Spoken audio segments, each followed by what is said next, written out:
Energy is most easily observed in the form of motion. Ask any parent and they will tell you this is true. Energy must be supplied to an object in order to get it moving, and similarly, any object that is moving has energy that can be used for some other purpose.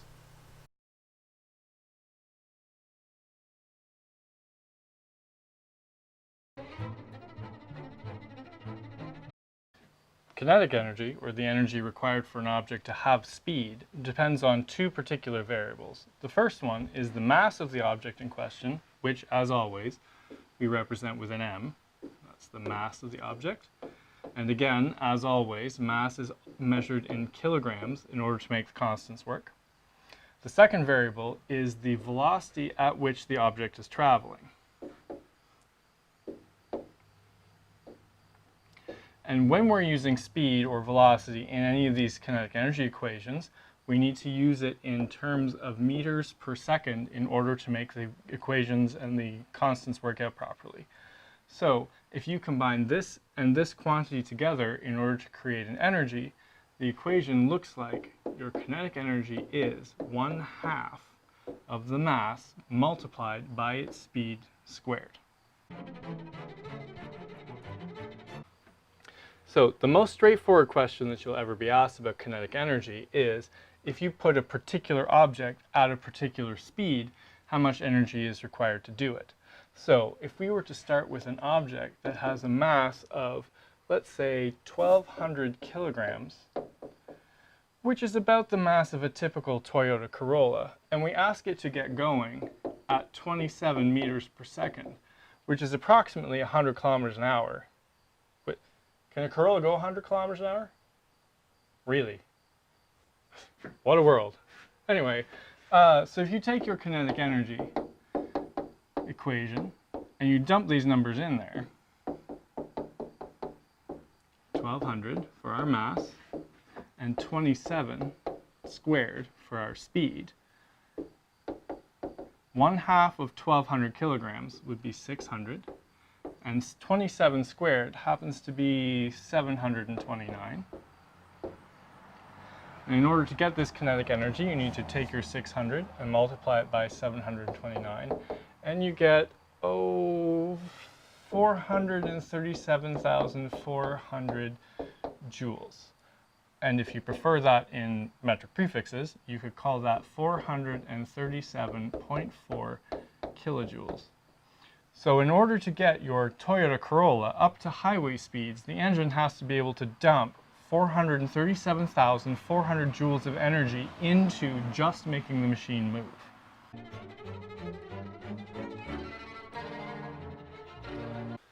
The next question, of course, is if I have a particular amount of energy and I want to apply it to an object of a particular mass, just how fast can I get it going?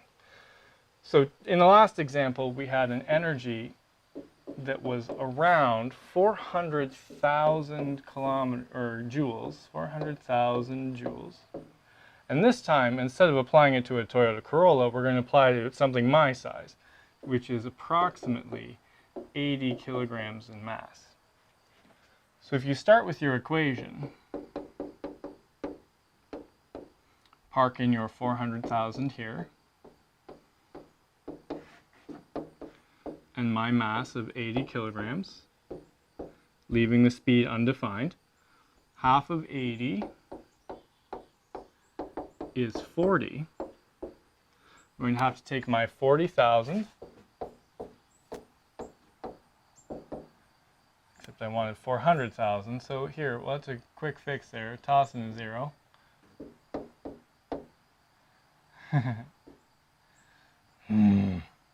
So we're going to divide both sides by 40. 400,000 divided by 40.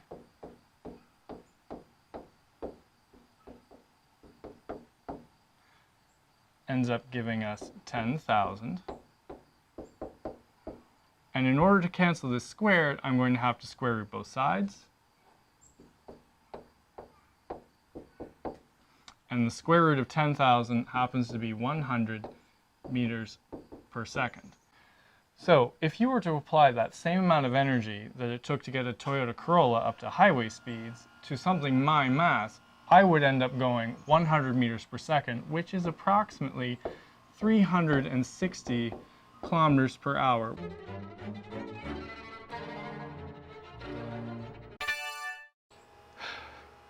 The final type of problem that you would be asked to solve with a kinetic energy equation is if you were given a particular amount of energy and a particular speed that you were attempting to hit, just how much mass would you be able to get to that speed with that particular amount of energy.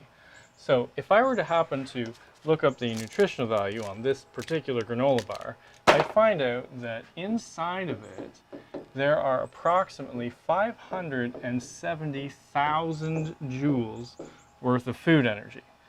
Now, if I were to apply that to some object and try and raise it to a particular speed, let's say 10 meters per second, just how much mass would I be able to get to that speed using that energy?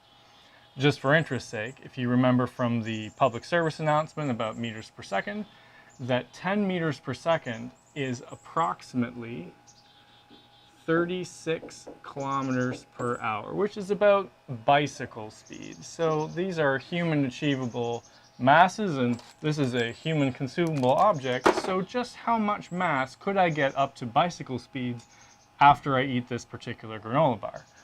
So if you start with your kinetic energy equation, as always,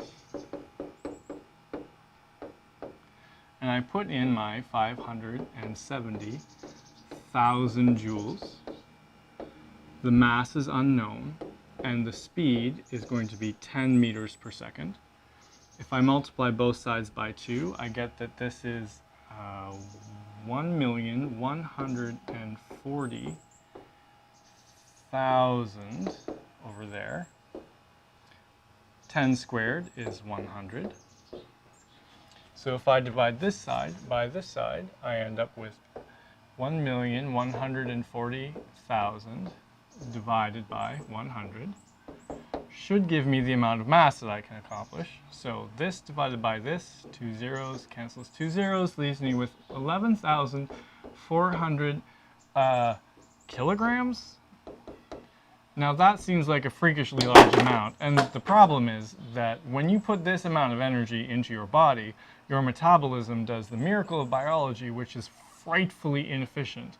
So even though this is what the maximum should be, your human meat sack is inevitably going to fail to do that. And if you're like me and the stellar athletic shape that I'm in, you'd be struggling to get even the 80 kilograms that I have up to that particular speed.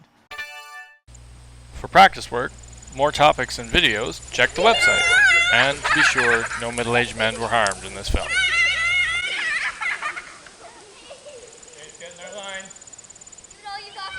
Ready? Okay, fast.